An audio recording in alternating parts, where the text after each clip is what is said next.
In questo video sono presenti termini che potrebbero essere considerati volgari per la sua etimologia, ma si tratta di nomi reali di ricette regionali italiane, con una sua storia ed una spiegazione sull'origine di tale nome dato alla ricetta. È comunque consigliata la visione a un pubblico maggiore di 16 anni, non per gli argomenti trattati ma per tali termini.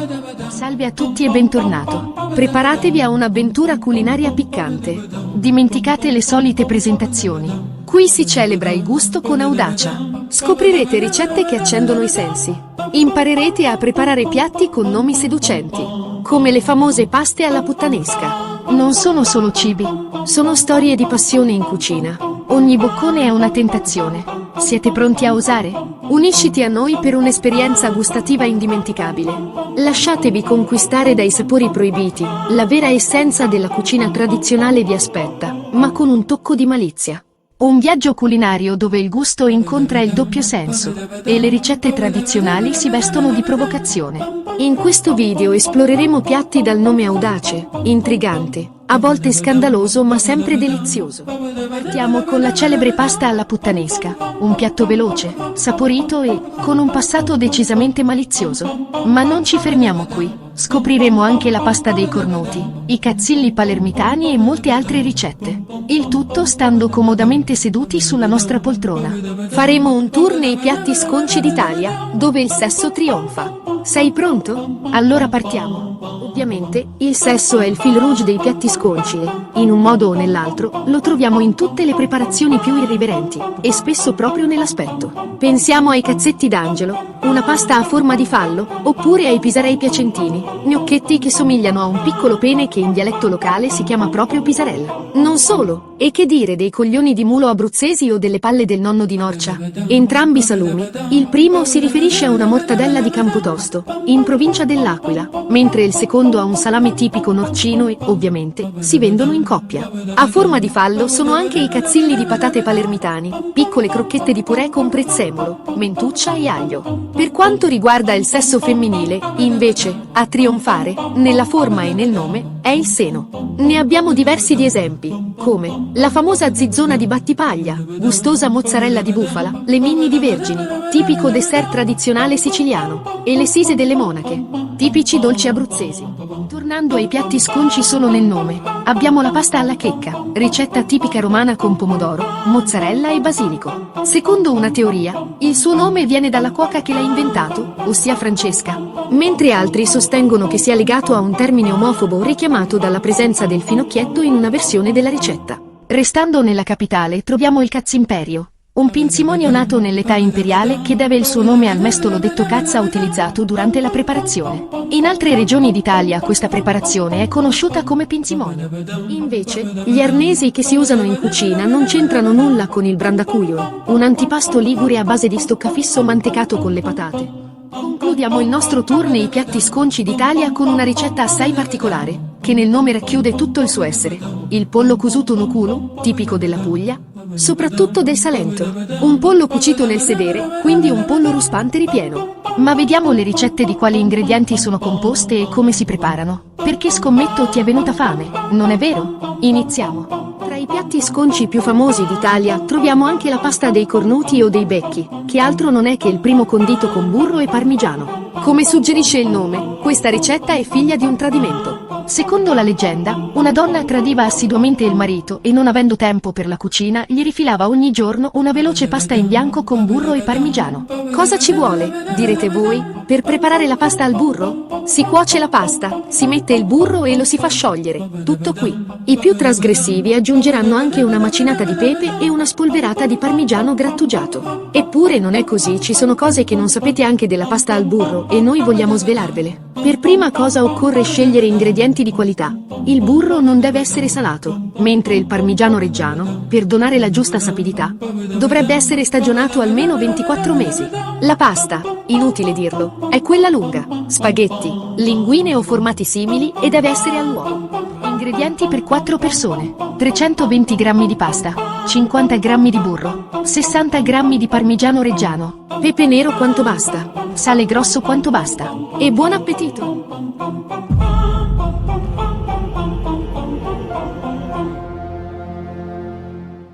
Pasta alla puttanesca. Un primo piatto squisito e semplice tipico della cucina napoletana, conosciuti come a olive e chiapparielle, ovvero olive e capperi. Si tratta di pasta condita con sugo alla puttanesca che prende il nome da puttanata, ovvero improvvisata, dati gli ingredienti poco ricercati, ed è realizzato con pomodori pelati, olio, aglio, olive nere di Gaeta, capperi sotto sale, peperoncino e una manciata di prezzemolo. La Campania e il Lazio si contendono la paternità, ma gli ingredienti sono sempre gli stessi: spaghetti, olive nere, capperi e sugo a base di pomodoro, olio d'oliva, aglio, origano e acciughe. Sull'origine del nome non esiste un'unica versione. Secondo una tesi, sembra che ad aver deciso di chiamare il primo piatto così sia stato un oste romano, lo stesso che l'ha inventato per gli avventori di una casa di appuntamenti della capitale. Un'altra teoria tira in ballo Sandro Petti, uno dei titolari di un famoso locale sull'isola di Ischia negli anni 50. Sembra che l'uomo, non avendo nulla di pronto da offrire ai suoi ospiti, abbia inventato i celebri spaghetti quando uno dei commensali gli suggerì: prepara una puttanata qualsiasi. Una terza e ultima tesi, invece, fa riferimento al libro Naples at the Table di Arthur Schwartz, che sostiene che la pasta sia nata nei quartieri spagnoli, a Napoli, precisamente in una casa di piacere, con lo scopo di rifocillare i clienti. Quantità per 4 persone: 320 grammi di spaghetti di Gragnano o di ottima qualità, 400 grammi di pomodori pelati San Marzano, 150 grammi di olive nere di Gaeta fresche da snocciolare, 2 cucchiai abbondanti di capperi da dissalare piccoli, 4-5 cucchiai di olio extravergine, un ciuffo di prezzemolo fresco, un peperoncino rosso secco, facoltativo, sale quanto basta. Piserei piacentini.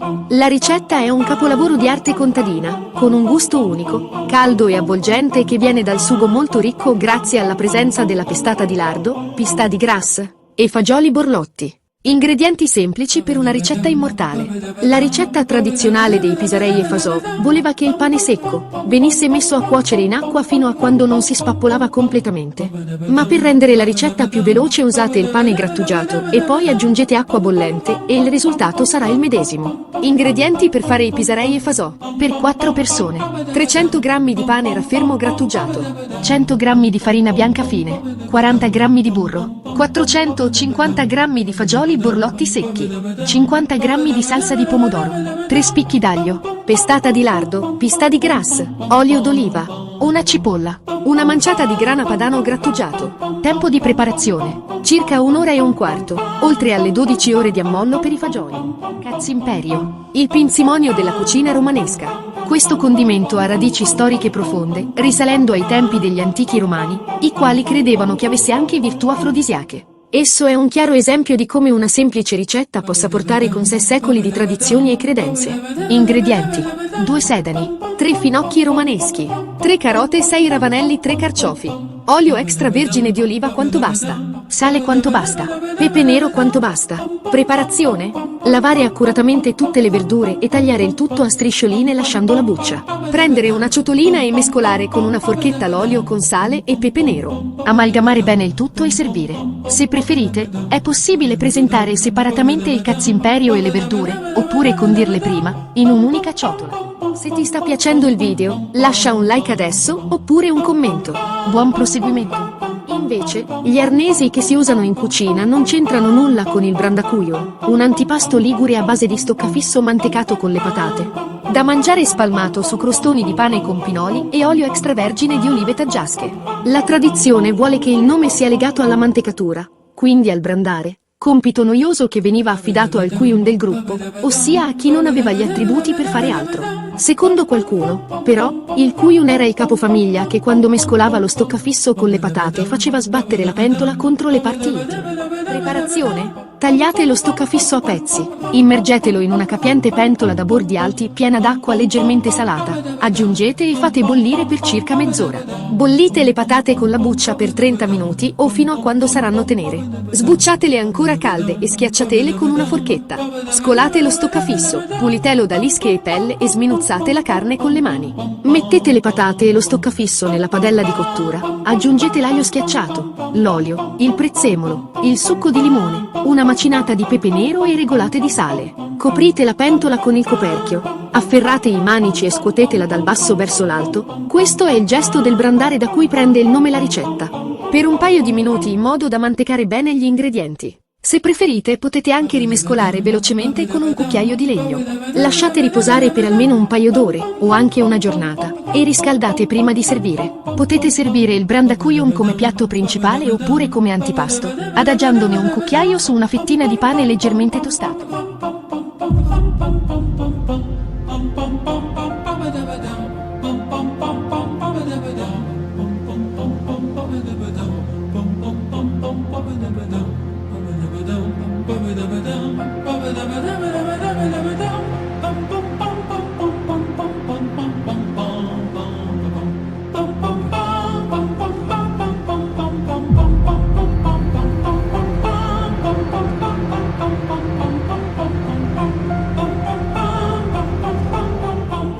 Cazzilli di patate palermitani. I cazzilli palermitani sono delle squisite crocchette di patate tipiche dello street food siciliano, in particolare della città di Palermo, come antipasto o per un aperitivo.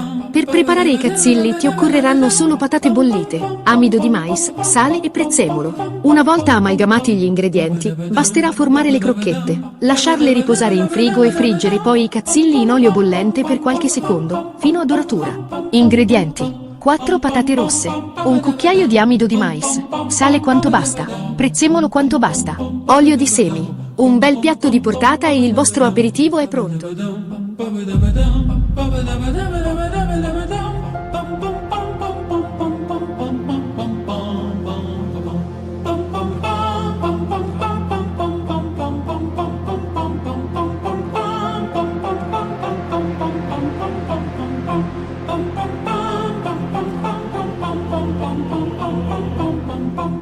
La pasta alla checca. La pasta alla checca è un primo piatto della tradizione romana, preparato con pochi e semplici ingredienti uniti a crudo. Una ricetta veloce, stuzzicante e leggera, perfetta per quando fa caldo. Ingredienti per una persona: 50 g di pasta senza glutine, 6 pomodorini, una manciata di pinoli, 2 foglie di basilico fresco, una mozzarella fior di latte o di bufala, sale e olio.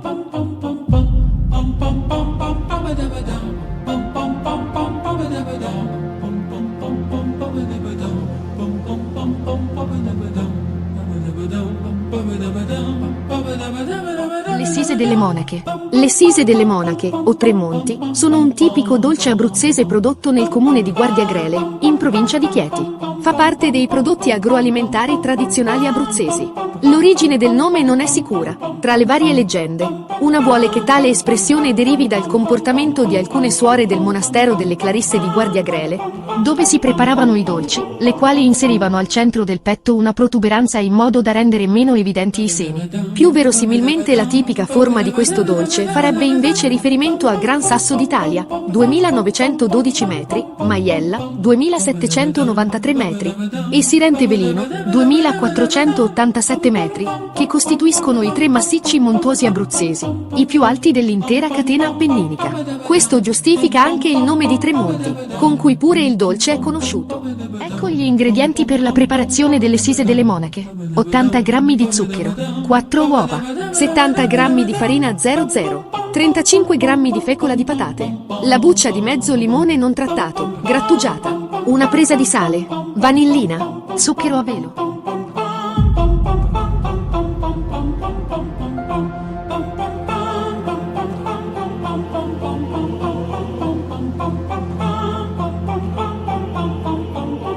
Le minni di Virgini. La minna di Virgini, in italiano seno di vergine, è un dolce tradizionale di Sambuca di Sicilia, città siciliana in provincia di Agrigento. È stata inserita dal Ministero delle Politiche Agricole, Alimentari e Forestali tra i prodotti agroalimentari tradizionali.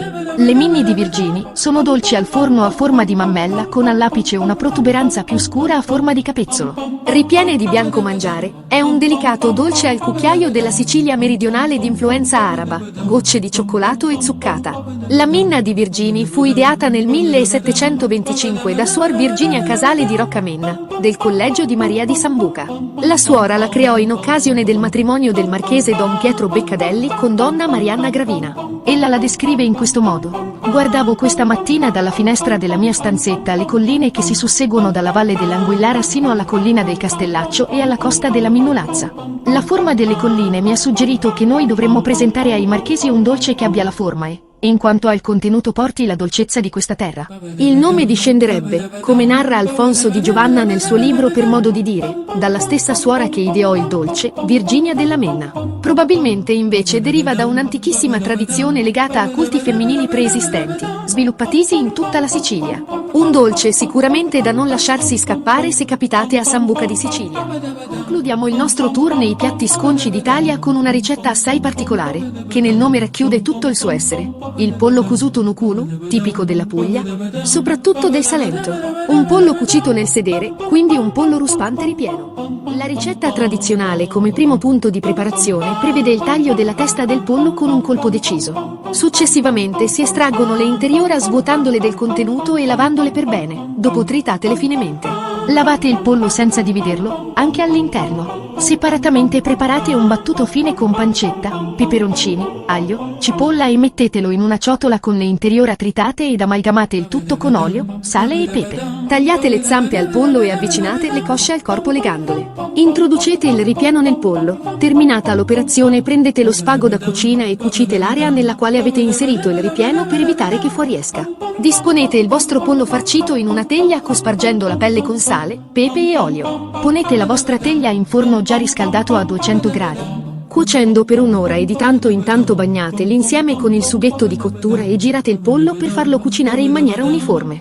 Servitelo in tavola con delle patate al forno ed il vostro piatto della tradizione salentina sarà pronto. Ricetta tratta da Puglia.com. La mortadella di Campotosto, popolarmente detta coglioni di mulo, è un salume tipico prodotto in limitate quantità nel territorio del comune di Campotosto in provincia dell'Aquila e zone limitrofe. La mortadella è composta solamente da carne di suino, che i pastori e i vari fattori allevavano nel territorio dei Monti della Laga. La tradizione della mortadella di Campotosto è molto antica, si ritiene abbia più di 500 anni, per come la conosciamo oggi. Solo pochi campotostari continuano la tradizione della mortadella, e solo pochi palati hanno oggi la possibilità di degustarla, causa la rarità del prodotto. La storia del salame mortadella di Campotosto affonda le sue radici nel passato rurale dell'Abruzzo. Produzione tradizionale, tramandata di generazione in generazione, questo salume è frutto di antiche tecniche di lavorazione che risalgono a secoli fa. La sua produzione è strettamente legata alla cultura contadina della zona, dove ogni famiglia preparava il proprio salume per affrontare i lunghi inverni. Le palle del nonno. Sebbene la data precisa di nascita del salame palle del nonno sia difficile da stabilire con certezza, le sue origini si perdono nella notte dei tempi, legate alla tradizione contadina umbra e alla necessità di conservare la carne suina per i mesi invernali. La lavorazione del maiale e la produzione di salumi rappresentavano attività fondamentali per l'economia rurale, garantendo una preziosa fonte di proteine durante i periodi più difficili. Si narra che l'origine del nome sia legata alla forma particolare di questo salame, vagamente ovoidale e più raccolto rispetto ad altre tipologie. Un aspetto che, nell'immaginario popolare, ha evocato una certa somiglianza con, avete capito? E il nonno? Il nonno rappresenta la saggezza, la tradizione, la figura custode dei saperi antichi. Quindi, palle del nonno diventa quasi un modo affettuoso e rispettoso per indicare un salame fatto come una volta, secondo i metodi tradizionali tramandati di generazione in generazione. La zizzona di Battipaglia.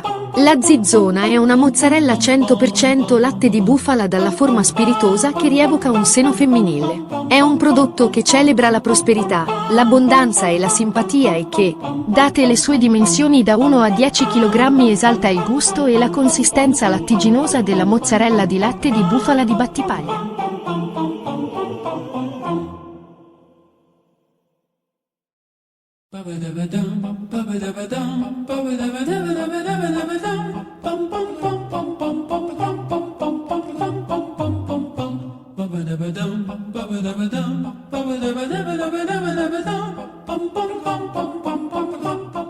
Grazie per aver viaggiato con me e ricordatevi di iscrivervi al canale e di cliccare sulla campanella per non perdervi i prossimi viaggi.